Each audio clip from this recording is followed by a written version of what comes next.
Good evening. This is the May 7th, 2019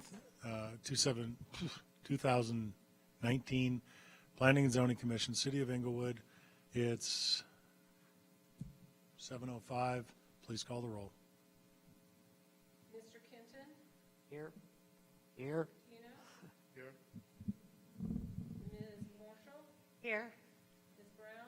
Here. Ms. Fuller? Here. And Acting Chair Freemeyer? Here. Your quorum is present. We do have a quorum. Thank you. Next item on the agenda, item number 2, approval of minutes. Is there said motion?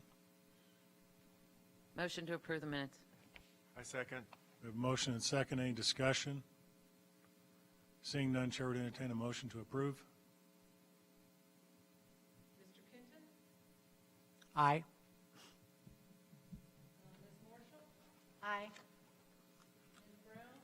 Yes. Ms. Fuller? Abstain. Vote yes. Acting Chair Freemeyer? Aye. Motion carries. Next item on the agenda is public forum. Just as a note, we do have some public here. There was a public hearing scheduled. That public hearing was taken down, is going to be rescheduled. That notice was published in due time. In a public forum as always published, and so therefore, if anybody would like to address the Planning and Zoning Commission on that particular issue or anything else, you have 3 minutes, and now would be the time. Public forum. Anything at all, sir? Did you have anything you wanted to add for the meeting this evening? Did you have anything you wanted to address the commission about this evening?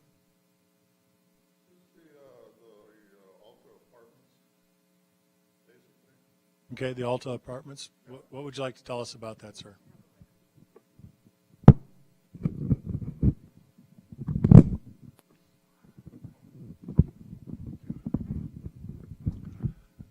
So, at the council meeting, the developers gave their spill on how great their product is and what it's going to do for Inglewood. And I don't believe it. I just don't see why we need 600 more people jammed into 4 acres. Like they've got 2 little grass spots inside the confound of the apartments there, and that's the only place that kids have to play. You got a little grass area there. If I was growing up there, I'd be out on the railroad tracks playing. I wouldn't want to play in those little grassy areas. Those grass areas are going to get beaten down, and they're going to be dirt. I just don't see the benefit for density to come into Inglewood. I've talked about this with ex-Mayor Jefferson, and he was over time he was a big density supporter. Over time, he was changing his mind. He said it's really not working like we expected it to work, and that was years ago. It's even worse now. You don't see a big bump in the shops and stores in Inglewood because you bring in 600 people. And there was one speaker last night from Littleton, I believe, that was talking about all the what do you call the free money, where you have extra money and you can go out and buy stuff. $1,500 for a 1-bedroom studio apartment. One person isn't going to have any extra money to go out and spend on pretty much anything, McDonald's, Taco Bell, whatever. So there's not a whole lot of extra money to be had from people that are buying apartments, and they're spending $1,500 to $2,000 on the apartment. They're not going to have that much extra money to throw into Inglewood. Inglewood's not going to benefit that much from these apartments. And the thing that's going to affect the neighborhood there is traffic. Traffic is, they had a study done on parking. They had 2 studies done on parking. Both studies came up with Jason Street in the evening had 97% occupancy on the street. The Jason is between the Elks Club and the development. So I went over there Thursday night at 9:30, and there was pretty much no parking whatsoever. Sir, I can appreciate your comments, and we do have a 3-minute limit, and so I Okay. appreciate your comments tonight. All right. For the record, I did not catch your name or address, sir. Carl Adams, Okay, and your address. resident of District 3 for 37 years. Okay. Thanks, Carl. Appreciate you being here. All right. Anybody else? I don't see anybody else from the public. Again, thank you for addressing this body. We have no forum by which we can address you back and have a two-way conversation, but we do appreciate your comments. Thank you. Next item on the agenda is item number 4, which is case 2017-03, short-term rental regulations. I understand we have a staff report. Yeah. So, take this. So this is basically kind of a follow-up from the April 2nd open house / forum that we had held, where we had speakers from different communities come and talk about what they have done and what their experience was with short-term rentals. What we've done is kind of provided a list of questions for possible discussion that would stem from that April 2nd meeting. So also basically this is to determine if there's any additional language or any revisions to the latest draft of the STR that you would like to see.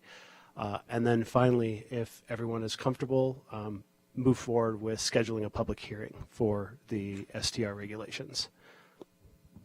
Okay, so ideally tonight, what you're looking for is just feedback relative to the packet. Are there any particular highlights that were of that stick out in your mind that you'd say, Commission, you should be aware of 1, 2, and 3, or anything that previously was discussed that was of a contentious matter? I think the biggest issue is enforcement. I think that the other communities who have talked about that or had some similar challenges. There do seem to be some remedies with having a kind of third-party monitor / enforcement agency, but that's still something that could have some potential downfalls or challenges. Okay, and our solution would be from a staff perspective?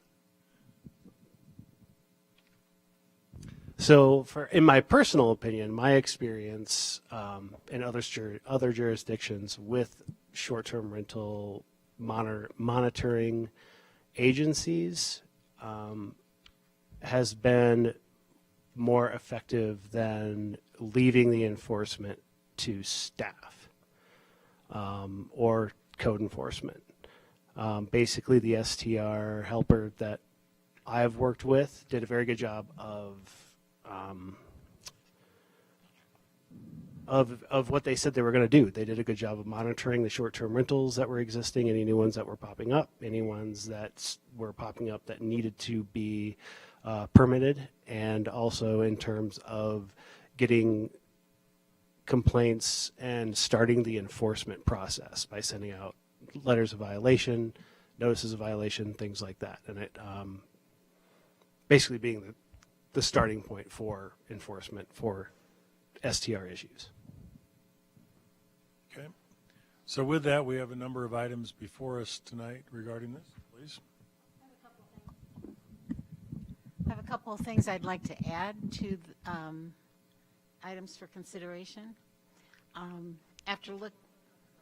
Okay. A few things I'd like to add for consideration, looking at Durango's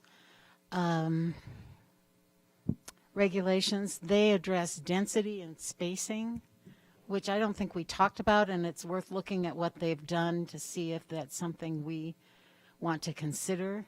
Durango wrote their regulations with an eye toward maintaining neighborhood character, and density and spacing were sort of key to that, it appeared to me. And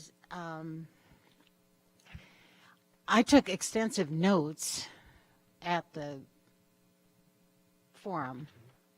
The lessons that Brian Snow said that they learned was they needed more tools to regulate. And I think regulation is two-part. So you've got the monitoring, and that can be outsourced, but you've also got the investigations, and that is internal. And so it sounded like in Denver they had considerable internal resources to do the investigations. He pointed out that when the short-term rental is not the primary residency, things can go bad very quickly, that you're putting a commercial enterprise into a neighborhood and need to be aware of that. You can revoke violations for health, safety, and welfare of the neighborhood, and Denver has more health, safety regulations than we put in ours, including insurance, but also other health, safety, and they had a good rationale for that. He pointed out that we need to define primary residency very well, that was a sticking point for them.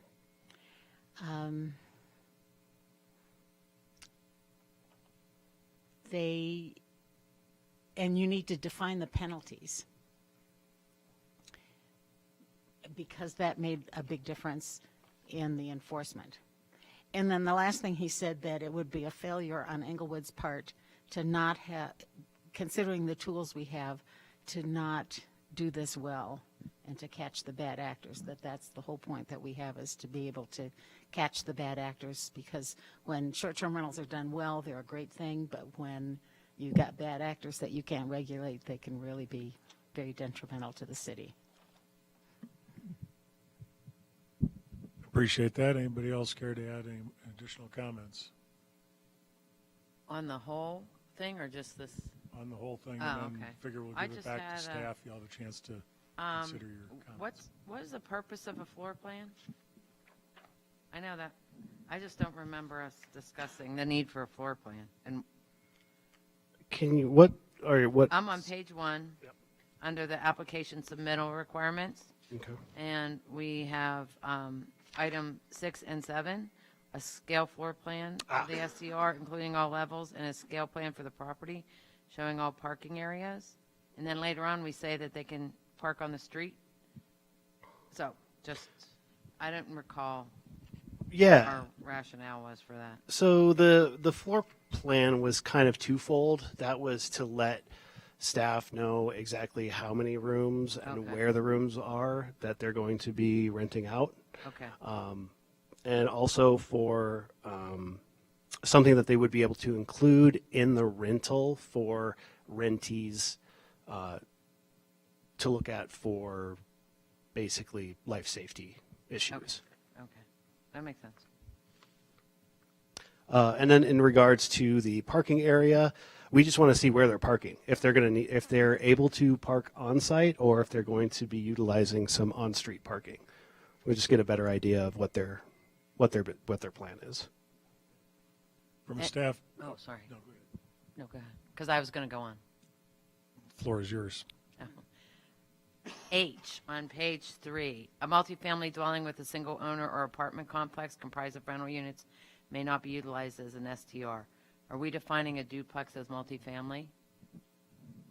And so are you saying that somebody who owns a duplex, lives in one side, cannot do an STR in the unit they live in, regardless of what's going on the other side?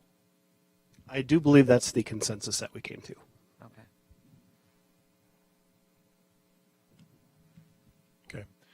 Given the fact that Carolyn added additional stuff, I'm trying to give you an opportunity to think about that before you respond, unless you're prepared to give a response. Otherwise, we'll just go to any other member of the commission. So it's up to you. What would you like to do? So in in regards to your comments, are there other members of the commission that would like to see some language regarding density and spacing? Do you want to see some language taken from Durango code and put in our STRs? I think I need more information about what that means. Okay. Like, I what think do you mean density? if I Like, only remember- people who have enough room next to their house? it was like you can't have an STR that's 500 feet from another STR at the same time being rented. Oh So it's my like God. neighbors have to take turns. It kind of, to me, seems like a logistical Nightmare. yeah, Yeah. obstacle. And Not for that. okay. And Durango does have, if I remember right, basically some language saying there can be no more than X STRs on a block. Yes, and I think they require that you have to STR your home a certain amount of days per year to keep the license, so that you can't hoard the license to keep your neighbors from getting one. Yeah. And they have a they cap have on their some unique- licenses, right? Sorry, say that again? They have a cap on their licenses, I their believe STR so, licenses. Yeah.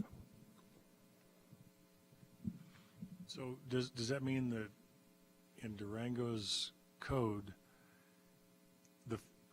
say whatever the magic number is on a block, if you can't have more than two, if you're the first two in, you're in, and the other property owners could not enjoy their property zoned the same as they would see fit, even though technically they're equal as relative to zoning, and zoning has always been king, as it were.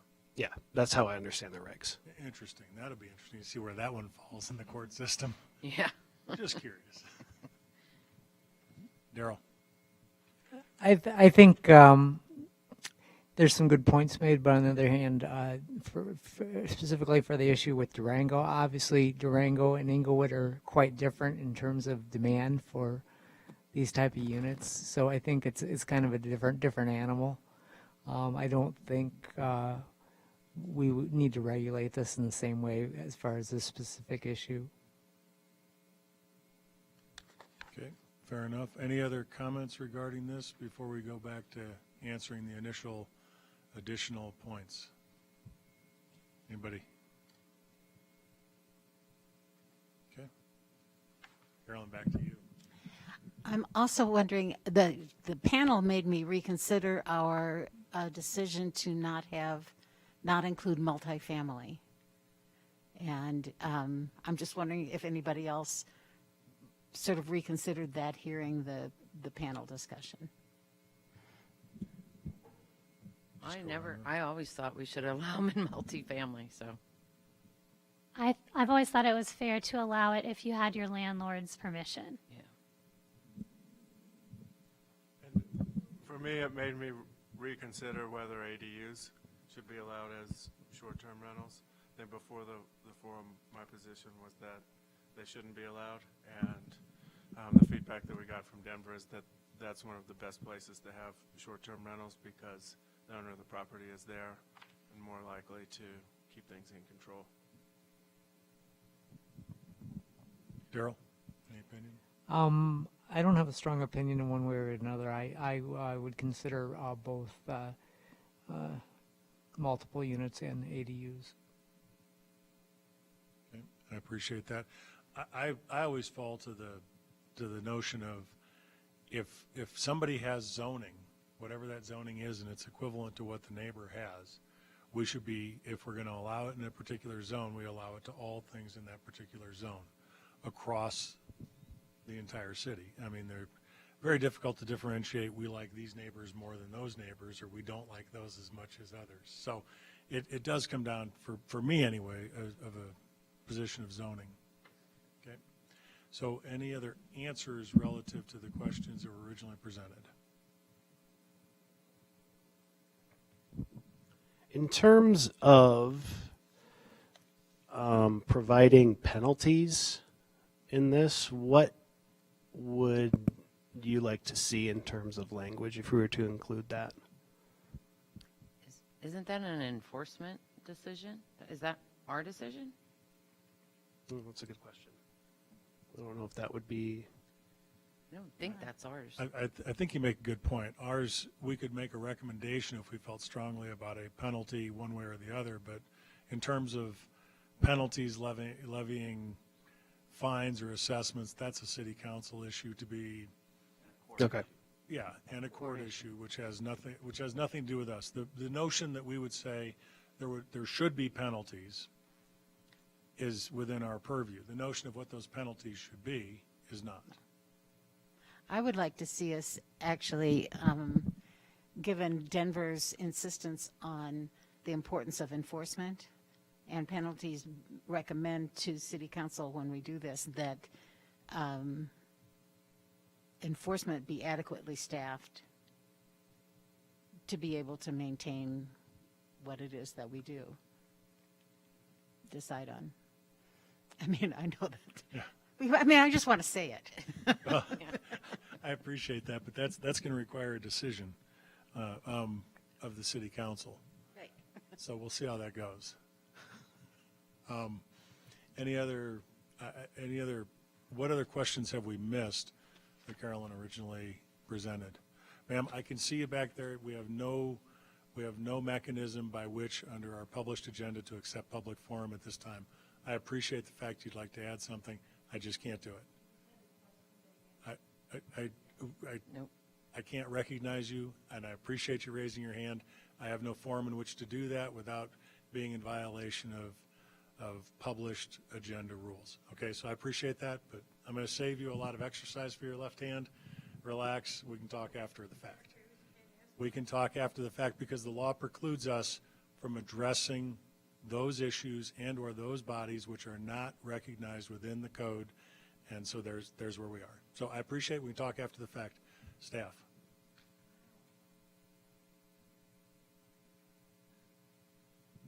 What is our feeling? So overall, what's the consensus on short-term rentals and ADUs? I thought we decided yes. Okay. Yeah. Mine. Okay. So we're on yes on that. Yes, but I didn't agree. Yeah, except for Karen. Right. And now I find out that you didn't either. Merck, what are you thinking? I think it's, I was just, at the time, I was could see both sides of the argument, and I thought it was really valuable at the forum to hear their feedback on ADUs, because it was a question for us of, is this something that makes sense or not? And they were really clear that that's one of the best situations to have a short-term rental. Okay. Daryl, what do you think? I would agree with his comments. Appreciate that. If I was to offer my opinion, I'd say that it's, it's a recognition that we don't have them addressed as short-term rental in the code, so therefore we have no choice but to address it. It's a use that's happening in the community, number one. So it has to be addressed in the code in some fashion. Whether we like it or not is immaterial. Number two, understanding that this is how the usage is within the community. How can we best serve the community as a whole?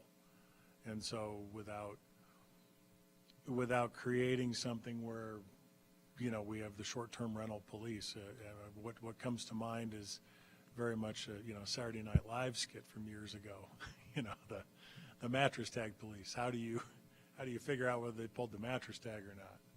How do you figure out whether it's Cousin Eddie who's visiting or Cousin Bob with, it's very difficult. So I think to the notion that we have something in the code, it does allow the city for the opportunity for some enforcement and some protections, not only for the owner of a particular property who rents it, but also for their neighbors and the surrounding community.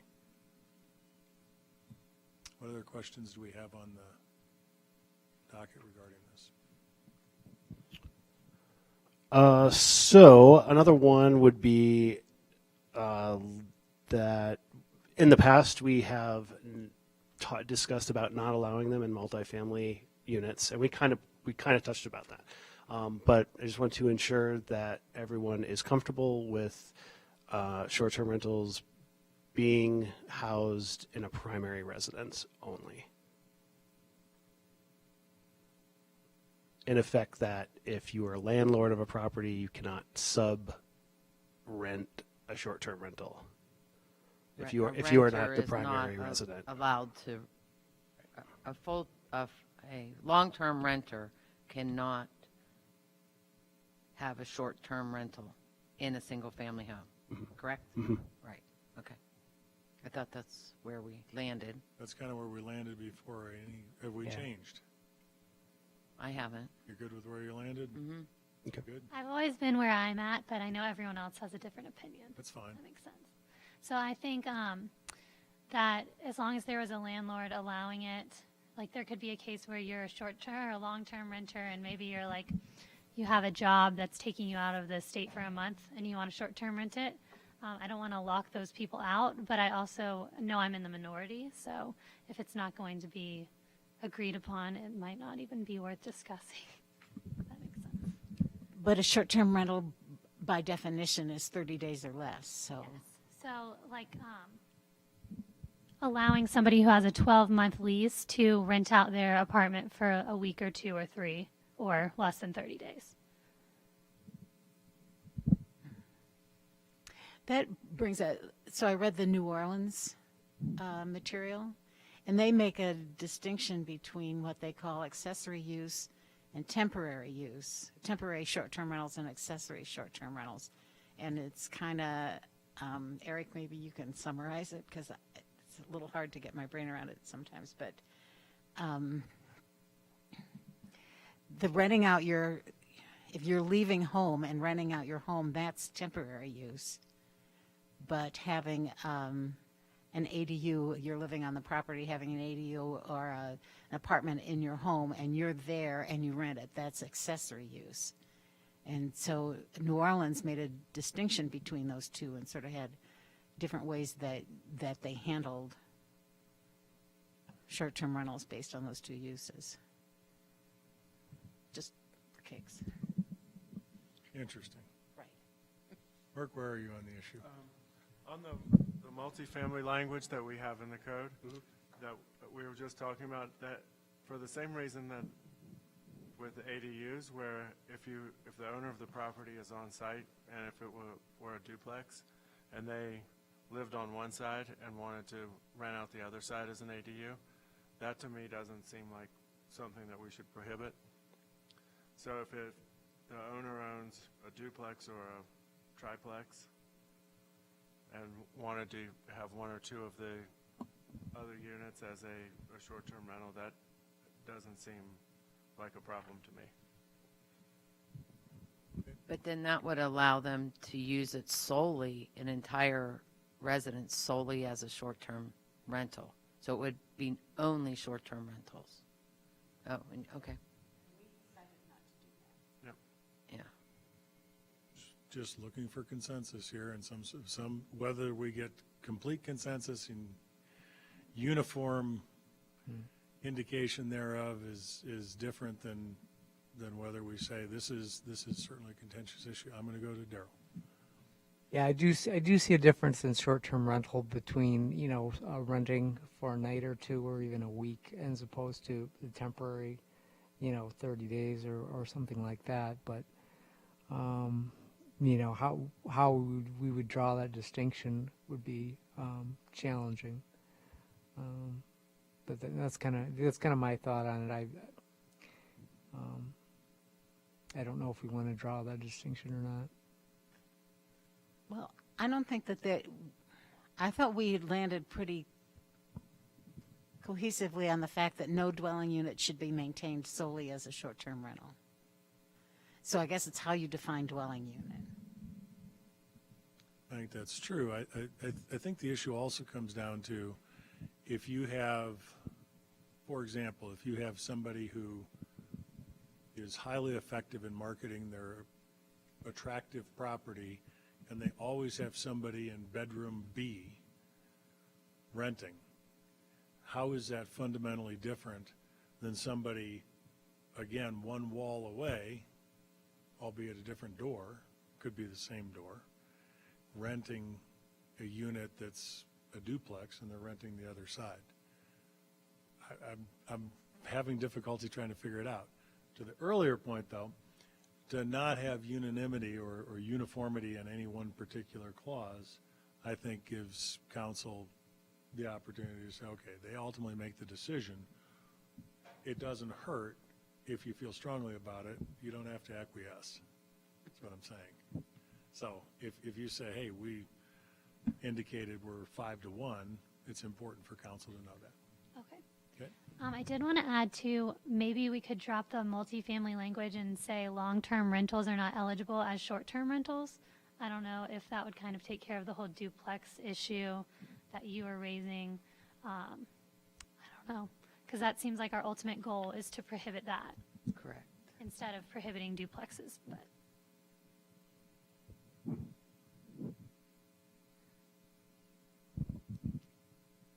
How's everybody feel about My that? only concern with that is we don't track long-term rentals because we don't ask them, which has always been an issue. If we're going to regulate short-term rentals, why are we not regulating long-term rentals? But since we don't even know who a long-term rental is, I don't know how we can do that because we don't make them register or get a license to be a long-term renter. I know Denver suggested that we do affidavits to say that you do own your apartment. So if we're doing that, then you would know by default, like if you were an owner or a renter, you would be like disqualified.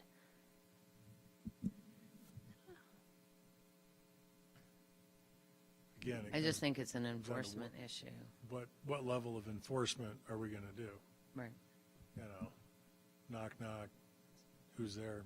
Shark who? I mean, you know, we've all seen the Saturday Night Live skit, right? That was kind of Denver's point too, was if you have the person sign it, we might not be able to enforce it, but they are signing it and they're putting themselves in jeopardy if they're caught lying. And so it is enforceable. So they were saying it's kind of like a safety net in a way. But does Denver require registration for renters, long-term renters? If you have a single-family home, you want to rent it out, do you have to get a permit? In Denver, I don't know. I Okay. don't know about long term. I know some of the cities do. Because they charge a tax of some sort. But I don't know about Denver. I think for me, the crux of the issue is if the owner is on site versus a unit that's just out there being run as a short-term rental without an owner next door, sharing the common wall, or on site like an ADU in a house. So, but I don't know where that takes me with apartment buildings, so. Right. Okay. I don't know that we necessarily have consensus on this issue. As I went around, regarding multifamily, I counted 1, 2, 3, 4 okay with it, 2 not. I would say, I don't know if I'd say I'm okay with it. I would be comfortable with a owner occupied. Could be like we did with ADUs. You know, we required the owner to be on site, and that makes the multifamily problematic if we do that. Okay. That's how I felt the same way about. So for me, multifamily, if it's not an apartment complex, then I don't have as much of an issue with it. If it's 1 or 2 or 3 units and it's owner occupied, then that resolves the concern that I have. But if it's one thing that I did have an issue with is basically an apartment complex becoming a hotel. Mm-hmm. So a small multifamily dwelling, I don't have any issue with that as long as it's owner occupied. Okay. I'm seeing some nodding of heads. I agree with yes. that. It's the duplexes that I was asking about originally, because I think if the person's there, they should be able to short-term rental. But I don't want the other side to be 100%, although financially that's not likely, that they're going to make more out of a long-term rental than they ever will out of a short-term rental. If this were Breckenridge, it would be different, but it's not. We're not doing that here. You don't have people doing that here, but. I have a snow jacket. I pulled it out once last winter. I don't know if that makes us Breckenridge. Yeah. though. Okay, so do we have, He's coming here for tourism. exactly, do we have consensus relative to that, to Merck's point, and is that helpful for staff? Somewhat. To throw in my 2 cents, just in regards to duplexes and triplexes and things like that. Usually, when those are created, those go right along with a subdivision, in the intent that those units are going to be sold off to individual separate entities. So in that instance, I really don't see a large issue with it being the same owner owns both sides of the duplex and then just, rents out 1.5, because of the subdivision would kind of prevent them from being the primary resident in both sides of the unit. Oh, okay. That makes sense. Do we agree with that? I'm just gonna I go do. ahead That's how it happens most of the time, but some people would build a duplex to have somebody else pay for it. So they build a duplex so that they can afford a really nice house and then have a stream of income on the other side. I think it goes both ways. Okay, as the regulations are written right now, we do have the requirement that they are the primary resident. And that would just, I guess, in some way monitor that situation in terms of a situation where someone would buy both sides of a duplex to rent out 1/2. Okay. Because they could not prove primary residency on both sides. Sides. Okay. Maybe we could redefine primary residency to say, a primary residency in that building.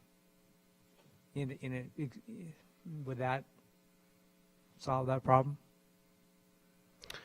So our current definition of primary residence in the draft is a residence which is the usual place of return for housing is documented by at least 2 of the following documents. And then so we'd list off, motor vehicle registration, driver's license, etc. A person can only have 1 primary residence. So You're saying the duplex would have 2 addresses anyways, so they could only have 1 as their primary residence. right. Okay. I'm okay with that. Does that work? We're back to where we started.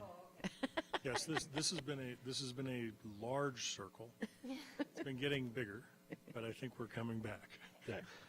So is there consensus about the multifamily units in terms of, say, duplexes and triplexes where you would like to allow STRs I think in that those type of units? I'd like to allow them, but I think the concern is that maybe the neighbors wouldn't like it. So if we could add some language to have whoever shares your walls approve or something, I know that adds more to the enforcement side.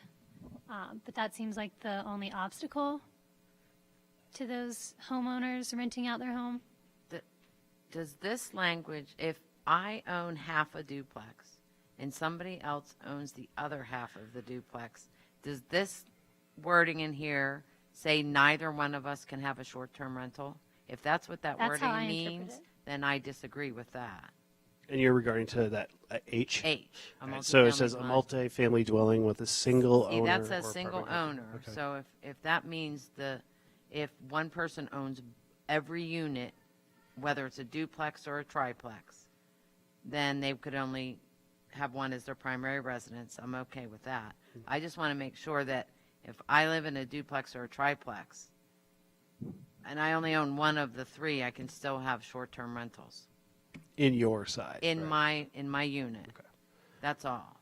So That's what I was trying to get at. What does this wording mean? Sure. So we could tweak the language in H where it would more kind of pull out apartment complex and sort of leave the multifamily units with duplexes and triplexes alone if that's something you would like to see. Would that makes Yes. sense. Yes. That's what I would like to see. Because you could just change dwelling to building. I had the same concern. Okay. Dwelling, it's a little bit confusing.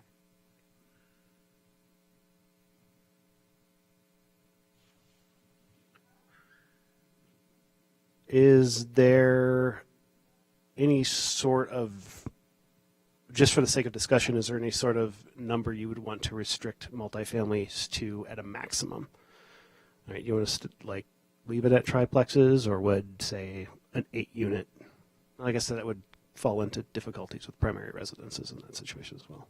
Well, in the real estate world, 1 to 4 is considered, you can get a residential loan. Above 4 units, you have to get a commercial loan. That's just the way real estate works. It might be a good cutting point. If it's over 4 units, it's a commercial building. If it's under, it can get a residential loan. So it may be a good dividing line. That's actually what I was thinking, without having the real estate knowledge that Judy referred to. I was thinking 4 as well. So include just up to 4. Yeah, that seems to make sense. I wanted to address something a little bit earlier.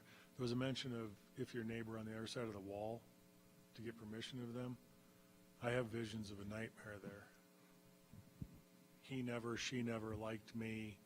I'm never going to give permission, and so somebody has control over somebody they didn't like, or they don't think you're going to make a good decision on who you should rent to, or they don't like people that look a certain way.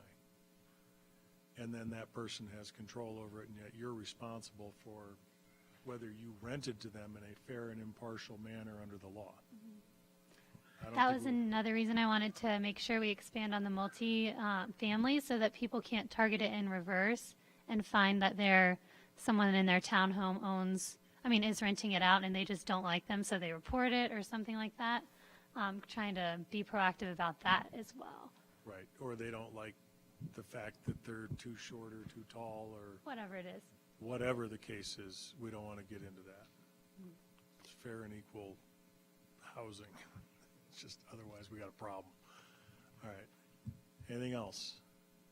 Does anybody see anything in general with regard to how this is written and would have a material objection to moving forward at the next meeting? Just with H, there may be a way to even make it more simple. Sure. Just not get into multifamily dwellings.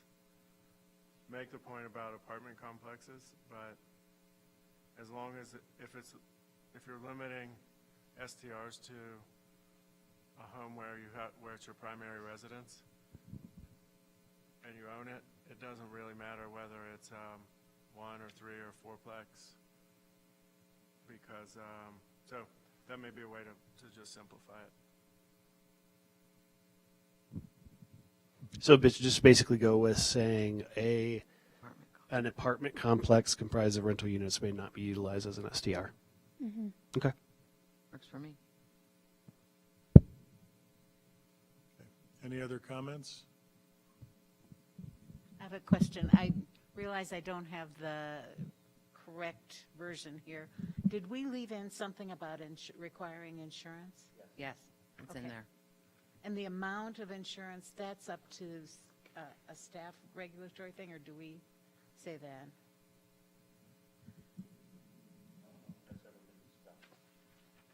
Because Denver requires $1 million liability, and it can be a homeowner insurance rider.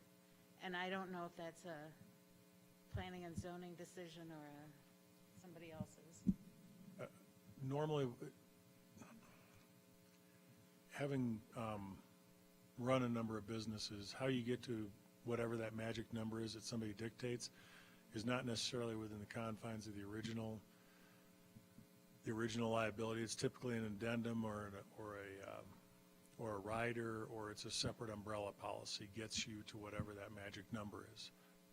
The notion that we would have a sufficient level of insurance to protect the dwelling, and if there's some sort of a rider that the city may want to indemnify the city as a secondary insured, would be up to staff and council to be able to come to what that arrangement is in terms of, A, what the number is. Our notion is, do we require them to have insurance? Yes. A point for the council and legal staff to be able to give them good advice on would be, this would be a normal and customary level of insurance based on X number of thousands of dollars evaluation. And does the city want to be a secondary insured on that particular policy, indemnified in some fashion? We do have indemnification in the city years and Okay. separate document. Okay. All right. Excellent point. Appreciate that. Anything else regarding this? Any other questions regarding the verbiage as it's put forward? Nope. Okay. We don't have a notion or we don't have on here to vote to move this to a public hearing at the next time, but do you believe you have sufficient information relative to the conversation tonight and previous conversations to be able to change the nuances that we've discussed and bring this for a public hearing at the next meeting? Yes. Okay. Would there be any objection to that from the commission? No? Okay, with comments duly noted, let's have a public hearing next time and take some public input and comment. Yep. So just to be clear, I believe the first available date for the public hearing is June 4th. Okay. June 4th, and depending on what else, I don't control the agenda, so depending on what else works, that would be the earliest we could have this would be June 4th. Yep. It may be later than that. Could be, depending on what June 4th's agenda may already start shaping up as, right? The earliest we could do is June 4th. It can be after that. Yes, it could be after that. Okay. Good deal. With that, any other final comments regarding item number 4 on the agenda before we move forward? Okay. Appreciate all the effort. Appreciate all the comments. Thank you so much. We'll move forward to item number 5, which is staff's choice. Any comments?